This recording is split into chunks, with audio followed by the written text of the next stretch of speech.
Okay, let's go around the league. It's time for the S&D 500. All right, a lot of standout performances this week. I feel like we're going to look at a lot of ups. So who's your first guy? First guy has to be Mitch Creek. The rich get richer when it comes to Vancouver. Insane. Adding a guy who's this talented scorer, shooter, has the experience to do it. He had 31, 8, and 4 in a win versus Winnipeg, 24 and 7 in a loss versus Calgary. Just having that boost, right? Being a great rebounder. He is a good shooter. He's not shooting that well right now, but he eventually will get to that point. Great scorer. I mean, like I said, adding that to that team is just unfair. It's just an unfair element. Yeah. Shout out to Kyle Julius and the staff. They just keep they keep finding these hidden gems. My favorite part of what we've seen from him so far, he's given us some great post-game interviews. Specifically the last one we talked about target time. Like this target score ending, this needs to be in every league. I'm telling you, CBL, you've done an amazing job. We've been raving about target time all season long, and he's like, CBL, you got it right. So shout out to everybody. Damn it, I did it again. Great job by the league. You love to see it. Anyways, who you got next? Okay, yeah. Khalil Ahmad. I think, look, Niagara has won 5 in a row. They clinched, like you said, a home playoff game. He's played in 10 games for them. They're 8-2 in those games, leads the team in points per game, second in assists, first in steals.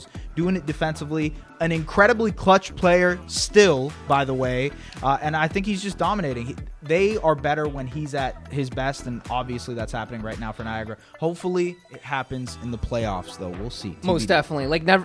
Clutch player of the year last year, making a case this year. What I love about that team and what I've noticed, and we talked about this earlier, is the fact that he doesn't have to do much in the first half, right? Yeah. They're so deep that they kind of rely on everybody else. Blair is able to cook in the first half, and then when they need him to come through, he can almost, it's like picking and choosing his spots, right? Yeah. He has the ability to do that, and obviously that's a credit to Vic Rasso and the staff there as well. They're very well coached too. I'm excited to see how Niagara kind of competes for this last bit of the season, because I feel like they know they're a good team, but it's about kind of having that translate in the postseason, and Khalil is a big part of that. You got another guy in the East? Yeah, Dengadel. Ottawa climbing up a little bit, getting him back after the Olympic qualifiers. I think it's interesting. He made his return versus Montreal in a win, 29, 5, and 3, had 2 steals, a block. He makes them dangerous, right? He has that NBA level athleticism, just a massive body who can guard multiple positions. He's just this massive person, right? And I think that adds an element to a team that's really feisty. Like Ottawa,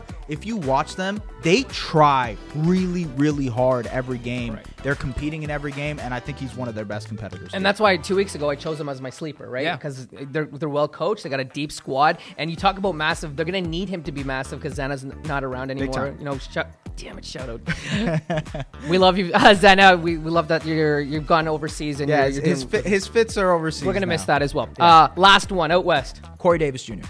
Calgary has been surging, no pun intended, and he's doing his job, right? This facilitator for this team, setting up plays for others, 19 points and 9 assists in a win versus Vancouver, a big win, 14 points and 10 assists in a win over Sask. So beating your competition, beating the West Coast teams, and now they're rising up the standings too. I think a lot of that is because of Corey Davis. Yeah, and when you think of Calgary, you think of their offense. Last couple of the games, the reason they've been so great is their defense. He has 1.7 steals per game and is a huge catalyst for that as well. But like you said, surging at the right time. So it's exciting to see. And these 4 players have, when it comes to championship weekend, when it comes to the playoffs, certainly these guys will come up in conversation as well.